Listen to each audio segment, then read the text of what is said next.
ఈ చిత్రంలో హీరోయిన్‌గా నిధి అగర్వాల్ నటిస్తుండగా, బాలీవుడ్ నటుడు బాబీ డియోల్ మొఘల్ రాజు ఔరంగజేబుగా కీలక పాత్రలు నటించాడు.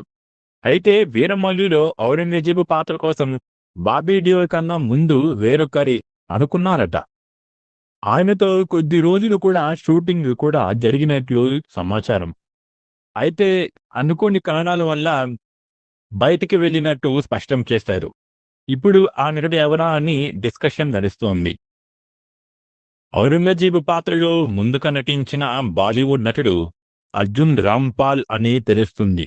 ఈయన 'భగవంత్ కేసరి' సినిమాలో విలన్ పాత్రలు తెలుగు ప్రేక్షకుల్లో మంచి గుర్తింపు తెచ్చుకున్నారు. కాగా 'హరిహర వీరమల్లు' కోసం కొన్ని రోజుల పాటు ఆయనతో షూటింగ్ కూడా చేశారట. అయితే సినిమా ఆలస్యం కావడంతో, డేట్స్ అడ్జస్ట్ కాకపోవడంతో అర్జున్ రాంపాల్ తప్పుకున్నారని సమాచారం.